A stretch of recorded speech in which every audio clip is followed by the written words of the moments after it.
बिस्मिल्लाहिर्रहमानिर्रहीम, अस्सलामुअलैकुम। Live doctor Shahid Masood के साथ मैं हूँ सुमेरा सलीम।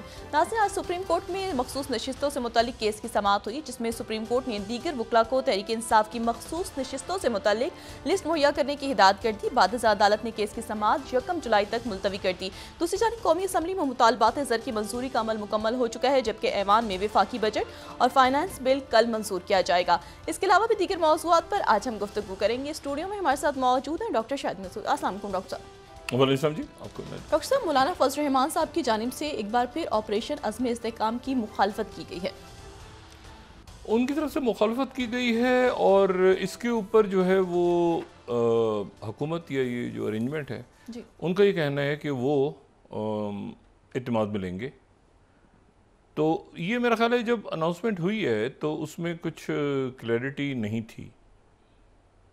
मुझे कुछ हद तक शायद क्लैरिटी थी कि मेरा तो ये ख्याल था कि ये चूँकि इस्तेकाम के लिए ये कार्रवाइयाँ होंगी और इंटेलिजेंस बेस्ड होंगी और माजी में बड़े सख्त ऑपरेशन हुए हैं, इसमें भी सख्ती होगी जहाँ पर दहशतगर्द होंगे या इस तरह के। लेकिन इसमें दूसरी जो बात थी वो ये कि इसमें इंतहा पसंदी को रोकना, और मैं बातें बहुत दफ़ा दोहरा चुका हूँ कि उसमें शिद्दत पसंदी रोकने के लिए तमाम माशरे के तबकात को उसमें फॉल होना पड़ेगा। जहाँ हार्ड कोर टेररिज्म है, इवन हार्ड कोर टेररिज्म को रोकने के लिए भी आपके माशरे के तबकात को एक्टिव होना पड़ता है कि यहाँ कोई सुसाइड बॉम्बर तो नहीं है, घर किराए पे कैसे देना है। वो पुरानी सारी बातें जो हैं वो एक दफ़ा लोगों को रिवाइज करवानी चाहिए। और मेरे ख्याल से आने वाले दिनों में ये पहले तो क्लैरिटी आएगी ना कि ऑपरेशन है या इसका नाम मतलब है कि ये किस अंदाज का ऑपरेशन है। क्लैरिटी 2-3 दफ़ा ही है, लेकिन मज़ीद आने वाले दिनों में मेरे ख्याल से आ जाएगी। दूसरी बात ये है कि वो व्हाट इज़ वो कहते हैं ना द डे आफ्टर। देखें, बजट मंजूर होने जा रहा है, आज या कल में मंजूर हो जाएगा बजट, शायद कल हो जाएगा। और उसके बाद जो है वो फिर क्या होगा। असल बात ये है कि वो द डे आफ्टर, यानी उसके बाद फिर किसके बाद क्या बात रहेगी करने के लिए। देखें, जो ये अरेंजमेंट है इसके पास कुछ बात रह नहीं गई करने के लिए पिछले एक तवील अरसे से, सवाए इसके कि वो तहरीक इंसाफ को कोसें। अच्छा, तहरीक इंसाफ को हर सूरत ये चीज़ सूट करती है। मतलब मुझे ये बताएं कि फ़र्ज़ करें अगर आज वो रिहा हो जाएं, हाँ साहब रिहा हो जाएं, बाहर आ जाएं, इलेक्शन हो जाए, जीत जाएं, तो ये मुल्क के जो इश्यूज़ हैं इस वक्त, ये मईशत और IMF और बजट, इसको कोई संभाल सकता है? इन इश्यूज़ को कोई संभाल सकता है? तो उन्होंने उनकी स्ट्रेटजी बिल्कुल ठीक है। ये इस्तेकाम लाना हुकूमत का काम होता है, ये जो अकाबरीन बैठे इनका काम है। अब अगर ये सुबह से लेकर रात तक जो है ये इसी में फंसे रहेंगे कि तहरीक इंसाफ ने क्या करना है, उनका क्या बनेगा, उनके टोटे होंगे, उनके टुकड़े होंगे, उनका ये होगा, उनका वो होगा, तो सरमाकारी आएगी, कारोबार चलेगा, स्टेबिलिटी आएगी। ये आपके नौजवानों की तालीम, आपकी जो अगले चंद महीनों में जो यानी एक हालात क्रिएट होने जा रहे हैं मुल्क में, जिसकी ये ख़ुद बातें कर के बार बार कि IMF के मामलात और उसके बाद बिजली के बिलों पे भी और इधर भी, और कभी पेट्रोल बढ़ जाता है 7-8 रुपये, और इनसे बात भी कोई नहीं कर सकता, इनसे बात कोई कर ही नहीं सकता, ठीक है ना, क्योंकि ये अपने आप को पोर्ट्रे ऐसे बिल्कुल करते हैं कि अदालतें और इस्टेब्लिशमेंट हमारे साथ है, जैसे कि हमेशा लोग करते रहे माजी में। और जब वक्त आएगा तो इनको पता चलेगा कि इनके साथ कोई नहीं है। ये मैं आपको बिल्कुल बता रहा हूँ कि ये इनके लोगों को, बड़े सीनियर लोगों को, वज़ीरों के लेवल पे इस बात का अदराक है कि वो खुश नहीं है। चाहे वो मुस्लिम लीग नून के लोग हों या पाकिस्तान पीपल्स पार्टी के लोग हों, उनको एक अनसर्टिनिटी है। देखिए ना, एक होता है कि देखिए 2013 में एक खुली टुली बात थी, इलेक्शन पे इल्ज़ाम लगे थे, ये लगा, तो जो भी था खुली टुली बात थी, हल्के खोलो जितने खोलने खोलो। अब वो नहीं है।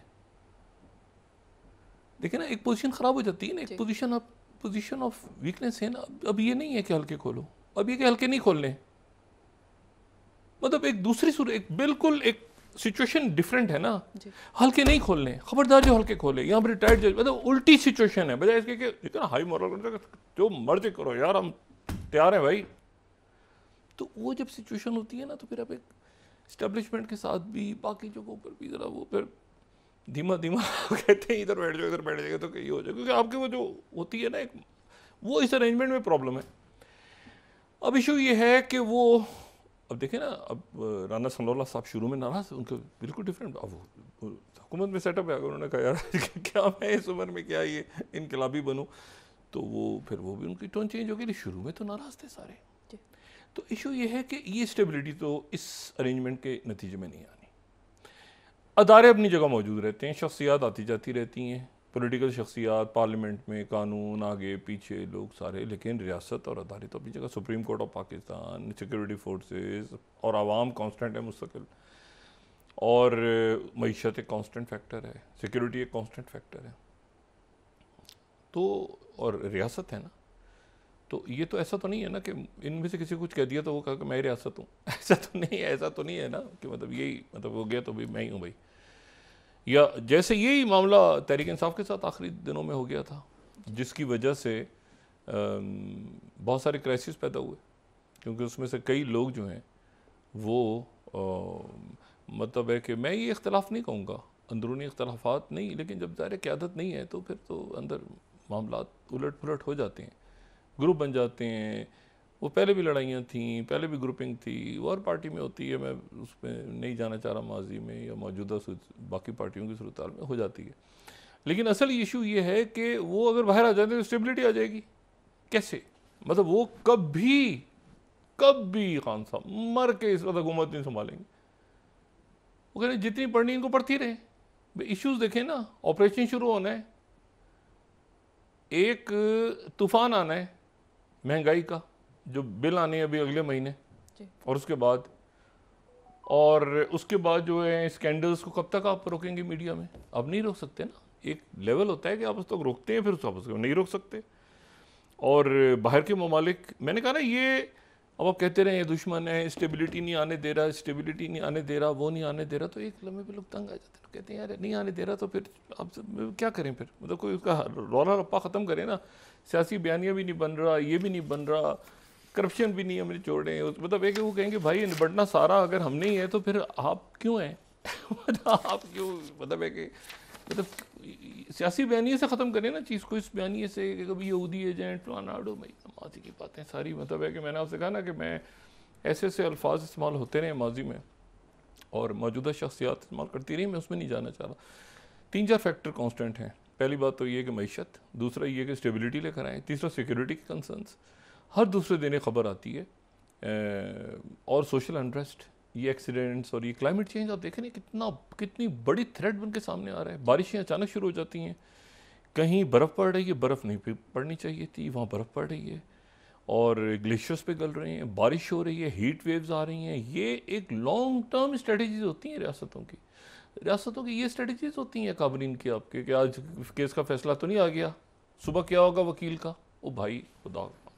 तो मतलब ये नहीं चल रहा, ये सेटअप जो है ना, बस ये मैंने कहा डे आफ्टर क्या करेंगे, परसों क्या होगा, कल बजट पास होगा, परसों क्या, वो गालम ये गालम वो गालम, सरमायाकारी आएगी, ये होगा वो होगा, ना ना ना ना ना ना, ये कंटिन्यू नहीं रह सकता, ठीक है ना, इट हैज़ टू। और ये एक्चुअली ये लोग भी जान रहे हैं कि ये मतलब जा रही है चीज़, रुक गई है, एक जगह रुक गया है ना, एक जगह रुक ठहर सी जाती है, आगे भी नहीं मूव हो रही, पीछे भी नहीं जा रही, तो आगे मतलब अटक के रह गई है, फंस गई है मामला। और रियासत का मामला है ये, सियासत से बालातर मामला हैं आपके, सिक्योरिटी के मामला, मईशत के मामला।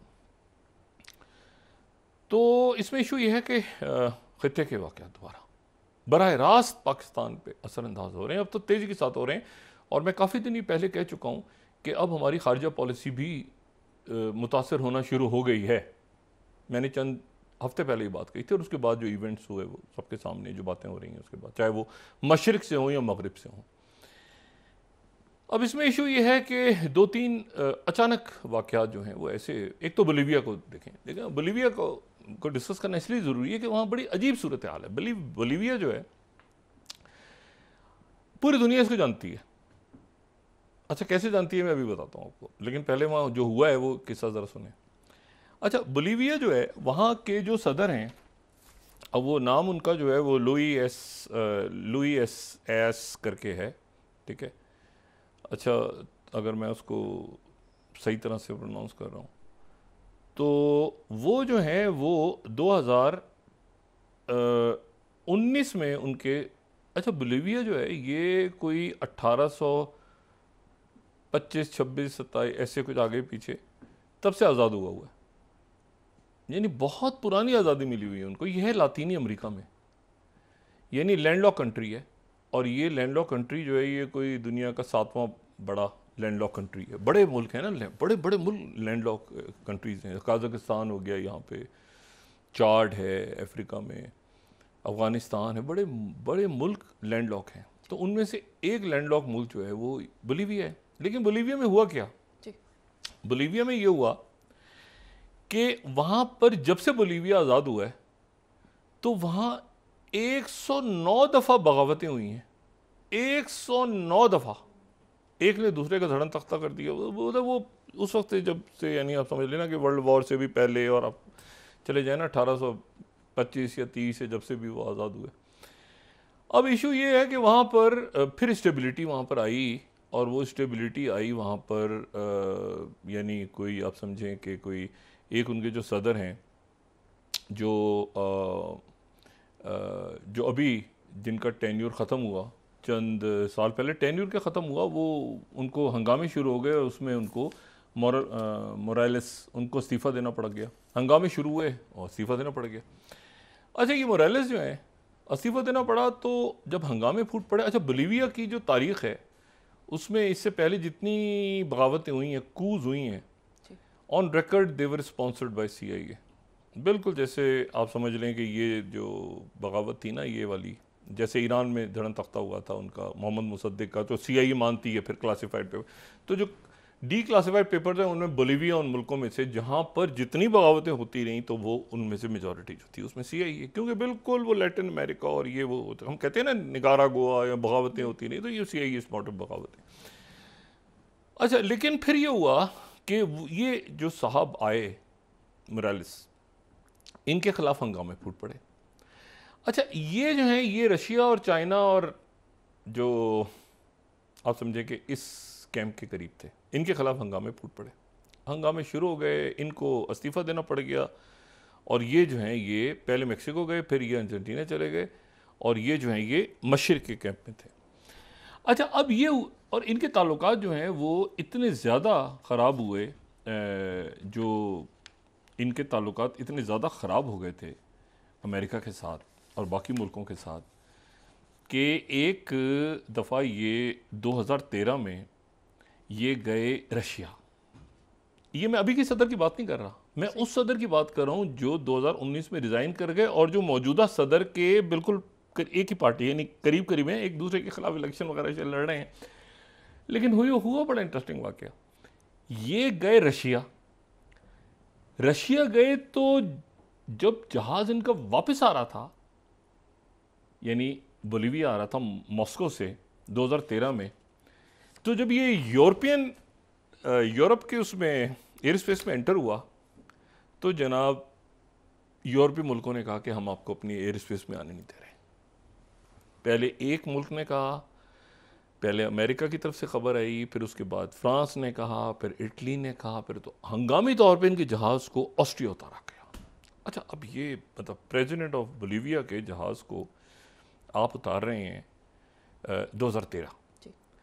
अच्छा, अब खबर क्या आई कि इस जहाज़ में एक बंदा है, एक तो ये जूलियन असांजे है ना, ये एक और बंदा भी है। वो बंदा ये तो ऑस्ट्रेलिया पहुंच गया ना, अपने घर पहुंच गया खैरियत से, वो एंजॉय कर रहा है, मेलबर्न के अंदर घूम रहा है, पार्टी कर रहा है।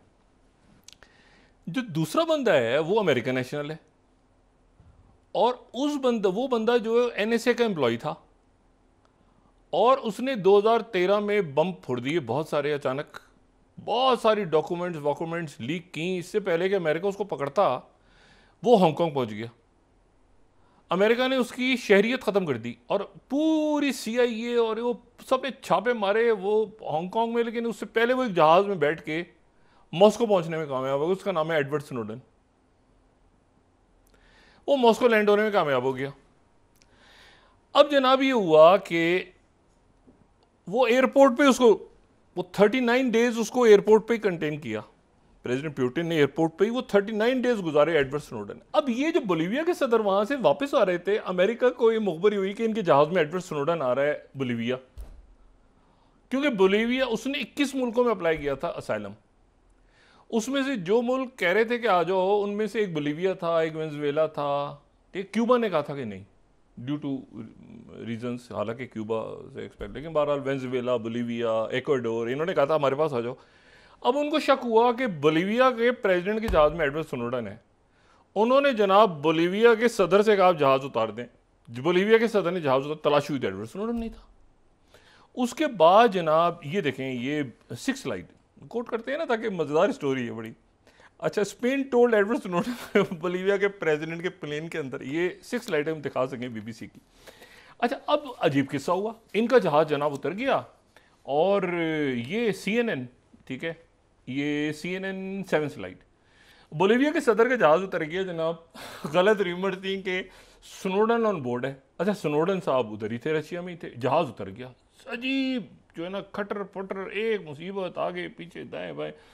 बाद में जनाब ये हुआ बहरहाल कि इनसे जो है वो माफ़ी तलाफ़ी करके और जान बान छुड़ाई गई और इनसे सब ने माफ़ी मांगी कि भाई बड़ी गलती हो गई, ये हो गया फलाना। ये वो सदर है जिनका 2019 में तख्ता उलट गया, हंगामे शुरू हुए वहाँ पे, ठीक है, और मोरालेस, और उसके बाद हंगामे शुरू हुए और महंगाई और अजीब इश्यूज थे बहुत सारे, हंगामे शुरू हुए। बहरहाल इनको इस्तीफ़ा देना पड़ गया और इन्होंने कहा कि मेरी हुकूमत का तख्ता उल्टा है। अच्छा, इनकी जगह जो है वो फिर आर्जी तौर पे आ गई जेनी एनिज, मैं 100% मुझे यकीन है कि मैं गलत इसको प्रोनाउंस कर रहा हूँ, लेकिन फिर भी नाम बहरहाल ऐसे ही है। वो खातून सदर जो थी, इनकी नायब थी, वो उन्होंने इक़्तिदार संभाल लिया कुछ अरसे के लिए।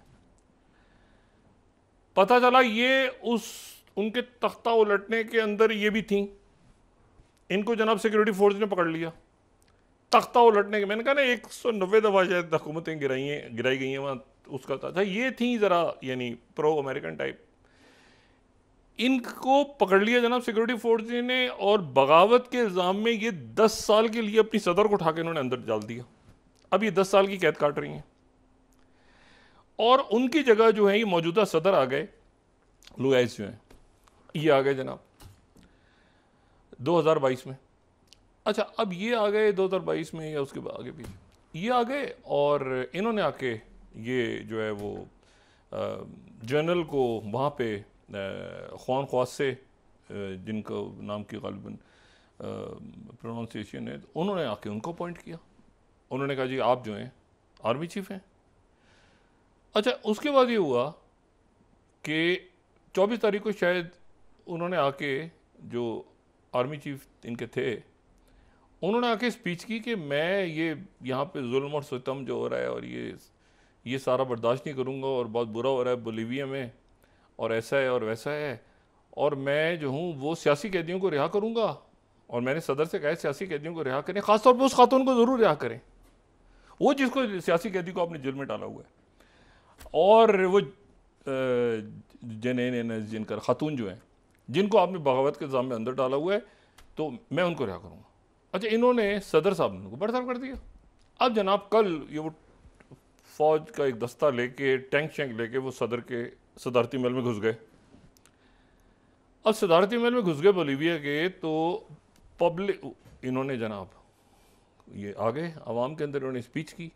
ये चंद घंटों की एक नहीं होती नाकाम बगावत, लेकिन उसको ड्रामा ही उसमें मूड अप है ना, वो बड़ा इंटरेस्टिंग हुआ। वो ही हुआ कि सदर ने स्पीच की कि ठीक है ना, दुनिया वालों, बोलीविया वालों, मेरे साथ निकलो, मेरे साथ ये हो रहा है, अवाम मेरे साथ निकल जाए, ये हो जाए। अच्छा, अवाम जो थे उनको सदर ने तो कॉल दी, वो खातून ने जेल से कॉल दे दी कि निकलो, सदर का साथ दो, इसका साथ मत देना। अच्छा, वो फौजी जनरल जो कह रहा है कि मैं इसको छुड़ाऊंगा खातून को, वो उसके पीछे वो भी उसके मत्थे लग गए और सारी पब्लिक मत्थे लग गई उसके उसको वो जबरदस्त हो गए उधर ही उसको। अच्छा, वो जो सदर बाहर बैठे हुए हैं अर्जेंटीना में, मैक्सिको में, कहीं जिनका तख्ता उल्टा था 2000, उन्होंने भी बाहर से अपील कर दी कि इसको कूटा। अच्छा वो कह रहा था कि मैं वो जो गए हैं बाहर उनको भी लाऊंगा, कैदियों को छुड़ाऊंगा, उस सब ने मिलके सारे निकल के आगे। थोड़ी देर बाद, घंटे 2 घंटे बाद जनाब, बोलीविया के टीवी पे आ रही है खबर कि वो जो जनरल मौसूफ हैं वो अपने ओहदे से बरतरफ हो गए, और जो बोलीविया के सदर हैं वो बाकायदा टीवी पे वो कह रहे हैं कि तुम अपने लोगों को लेकर बाहर निकलो यहाँ से, और मैं तुम्हारा कैप्टन जाओ। अच्छा, और उसको बटा के और दूसरा बंदा आ गया, और अच्छा वो सोच रहा है कि यार ये मेरे साथ हुआ क्या है, कि मैं तो खातून को रिहा करवाना था और उसके चाहने वालों ने मेरे से, ये क्या हुआ है गुफ। मगरबी मीडिया खामोश, के पीछे कौन था इसके, वो पब्लिक इधर उधर ओके क्या बना उस गरीब का, किसी को पता ही नहीं कि उसने किया किसके कहने पे, क्या हुआ, वो ठुस, अब उसे मुकदमे चलेंगे, उसको मारेंगे, कूटेंगे, क्या करेंगे पता नहीं, आर्मी चीफ आ गई। बोलीविया को दुनिया क्यों जानती है जी। एक नाम अगर ना लेना, दुनिया की जो मुजाहिमती तहरीकें हैं और जो रेजिस्टेंस और जो इनकलाब की बात करते हैं प्रॉपर, वो एक शख्स को बोलीविया के अंदर उनकी फ़ौज ने गोलियां मार दी थी, और उसके बाद कई दहाइयों के बाद उसकी लाश मिली उस बंदे की, और जाहिर है कि CIA के ईमा पे वो सारा हुआ था।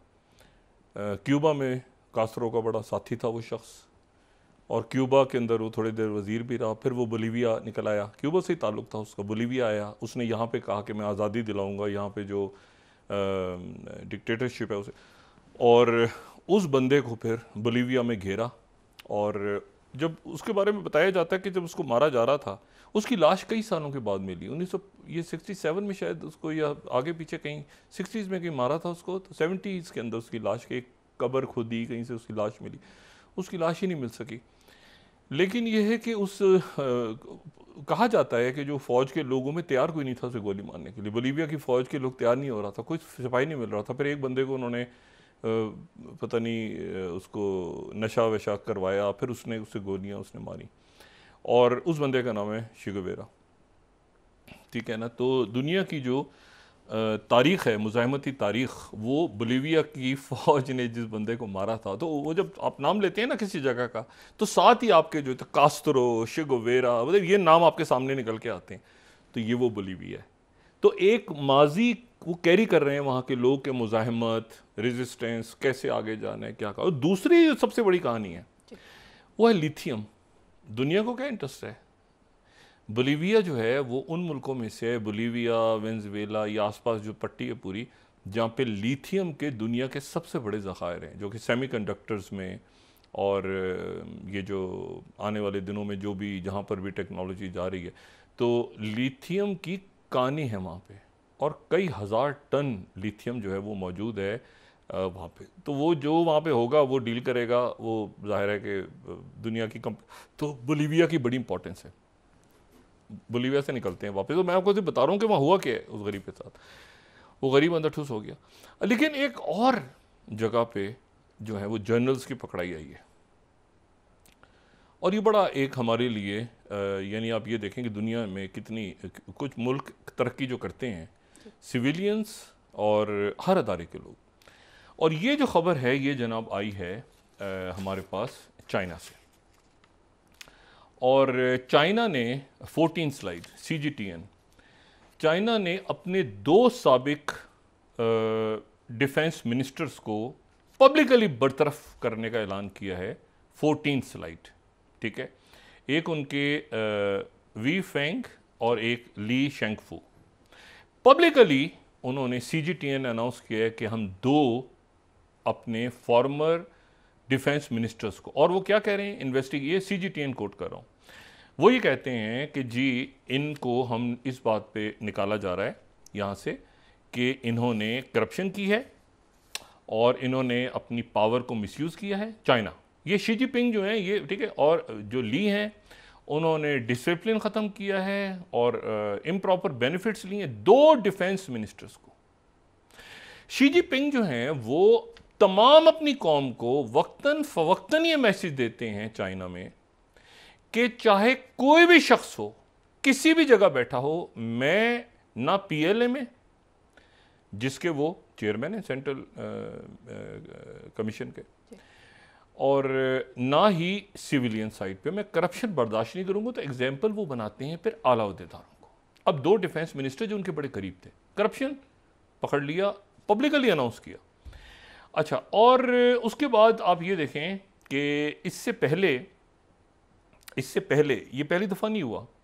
इससे पहले मैं आपको 2017 में ले जाऊं, जो मैं कहता हूं ना चाइना के अंदर बड़ी कुछ मामला चाइना ऐसे ही नहीं तरक्की कर गया। 17वीं स्लाइड अगर देखें, 2017 में उन्होंने पब्लिकली अनाउंस किया, 17 स्लाइड अगर हम दिखाएं, पब्लिकली उन्होंने अनाउंस किया कि senior Chinese military officer commit suicide. इसको उन्होंने पकड़ा हुआ था और ये बंदा जो था ये अगेन सेंट्रल मिलिट्री कमीशन का बंदा था, जेंग यांग। और इसके 2 लोगों के साथ 2 डिसग्रेस मिलिट्री चीफ्स गुआ बोजेंग और जियो चाओ के साथ इसके ताल्लुकात सुसाइड कर गया। और फिर उसके बाद अगर आप ये देखें कि आज ग्लोबल टाइम्स ने कहा अलग अलग ये खबर। 21वीं slide, central Communist Party expels Li Shengfu, party से निकाला पब्लिकली। 21वीं स्लाइड देखें, 22वीं स्लाइड देखें, फिर वाई फेंगशी की अलग से खबर लग रही, 2 खबरें। और आप सिर्फ ये देख लें कि जो इससे पहले हुआ था, जो मैं यहाँ पे राइटर्स को कोट करता हूँ, 18 स्लाइड 2015 में, former senior China military officer sentence to death for corruption, सजाए मौत, करप्शन पे सजाए मौत। ठीक है, किसको, मतलब ये आप देखें कि उनके ये अपने सीनियर और पब्लिकली और शी जिनपिंग के कहने पे, ठीक है, crack down on.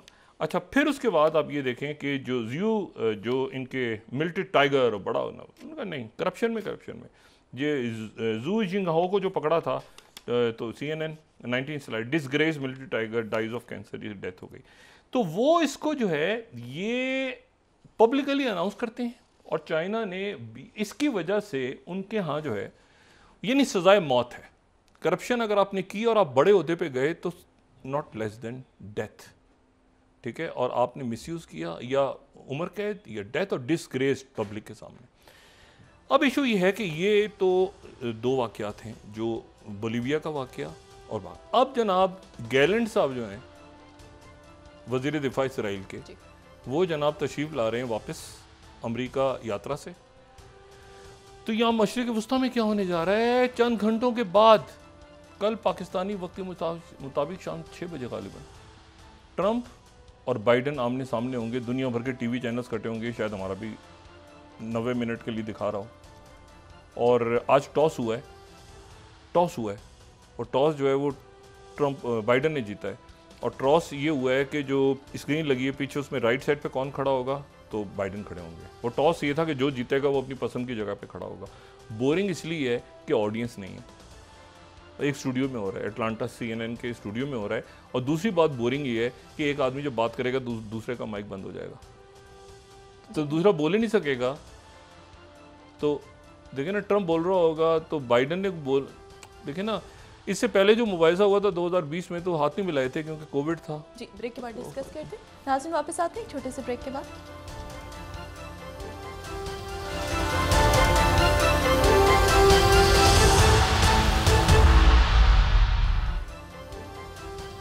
Welcome back नाज़रीन। डॉक्टर साहब, कल ईवान में वफाकी बजट और फाइनेंस बिल भी मंजूर किया जाएगा, सूरत हाल बेहतर होगी या हिजान? नहीं, बजट हो जाएगा मंजूर, बजट में तो होना है, क्योंकि इस बजट को अप्रूव करेंगे तो अगले IMF प्रोग्राम की तरफ जाएंगे। तो इसमें तो हमारे पास कोई ऑप्शंस नहीं है पाकिस्तान के पास, ये शहबाज शरीफ साहब ने भी कहा है।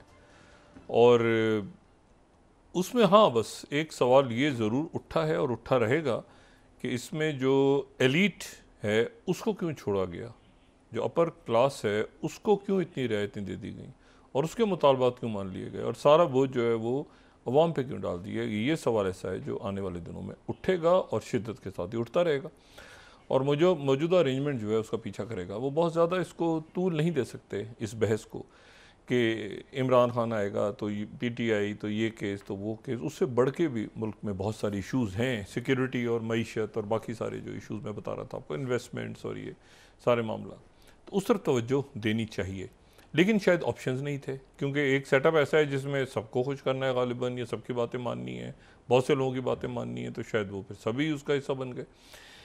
तो ये लोकली तो ये 2-4 इश्यूज हैं, जब तक वो नहीं होंगे तो ये आपकी सारी पॉलिसीज़ एक दूसरे से लिंक्ड हैं और वो उसमें ये होता रहेगा मामला। और ये चल नहीं पा रहा, ये जो मैंने आपसे पहले बताई नहीं, चल नहीं पा रहा। डे आफ्टर क्या है, उसके बाद क्या होगा, उसके बाद अगले हफ्ते क्या, अगले महीने क्या, मतलब कोई आप कोई पॉलिसी लेके लॉन्ग टर्म चलते हैं ना, कैसे होगा। देखिए ना, परसों ईरान में इलेक्शन होने जा रहा है 28 को, कल, और उसका रिजल्ट जुमे को आएगा, और 2 कैंडिडेट्स विड्रॉ कर गए, यानी अब 4 आ गए टोटल। पहले 6 थे, तो अब 4 के दरमियान मुकाबला हो रहा है। जुमे को शाम को नई उनकी लीडरशिप आ जाएगी।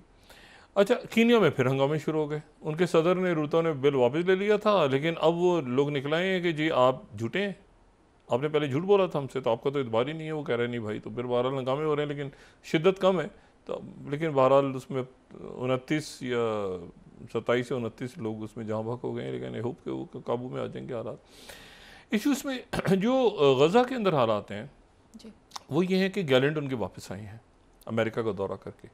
अब 2 बातें उन्होंने की हैं, वहाँ से 2 बातें आ रही हैं। दोनों बातों का इसराइल का मीडिया कह रहा है, जो अरब मीडिया का रिस्पांस इस पर अभी तक नहीं है। अरब मीडिया मुस्तकिल, यानी आप किसी भी अरब मुल्क का मीडिया उठा लें तो वो ये कह रहा है कि जी गज़ा पे जहरियत जारी है, ठीक है, वहाँ एड को नहीं जाने दिया जा रहा, और शुमाली गज़ा में भी मज़ीद 70-80 लोग हर रोज़ शहीद हो रहे हैं, और एक खामोशी एक स्टेल पे है कि मामला व्हाट नेक्स्ट।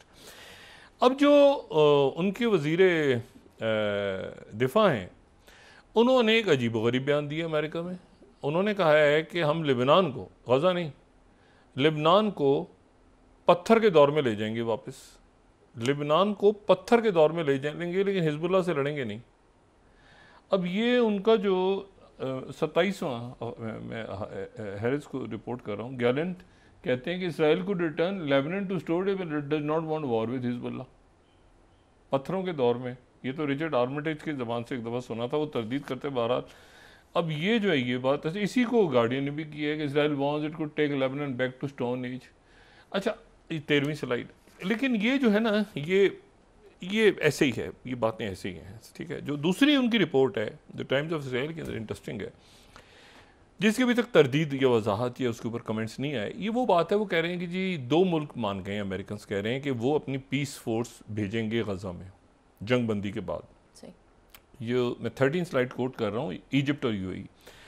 इजिप्ट ये वही प्लान कि जी, लेकिन उनकी तरफ से कंडीशंस रखी गई हैं इसी खबर के मुताबिक कि जी यहाँ से इसराइली फ़ौज का इनखला हो जाएगा, मुकम्मल जंगबंदी होगी, और ये तय है कि यहाँ पर एक 2 रियासती हल की तरफ जाएंगे, तो सारे प्लान्स होंगे, तो हम उस पर तैयार हैं। वो तो सारे ही मुल्क तैयार हो गए थे पहले, उसके मुताबिक तो ये था कि विड्रॉ करेगी इसराइली फ़ौज, तो सारे ही मुल्क फिर वहाँ जाके वो करें। तो उन्होंने एक इसका छाप दिए दोबारा कि भाई पोस्ट का तो एक माहौल बना रहे हैं वहाँ पे कि जी वो जो है हिजबुल्लाह से हम लड़ने को तैयार है। जब हुतीज़ ने आज कहा है कि हमने हैफ़ा के ऊपर, हैफ़ा की बंदर का, यानी जो गज़ा और लेबनान के बीच में उनका कोस्टल जो उनका सिटी और पोर्ट है, हैफ़ा पे उन्होंने, हैफ़ा बहुत ऊपर, वो हुतीज़ कह रहे हैं कि हमने आज वहाँ पे ड्रोन्स गिराए, वहाँ पे मारे रॉकेट्स, और वो पहुँच गए वहाँ तक आयरन डोम्स को बगैर। इसराइल की तरफ से खामोशी है इस पर, वो कह रहे सायरन बजे, मगर वो कह रहे हैं वो गिर गए, वहाँ लैंड हो गए।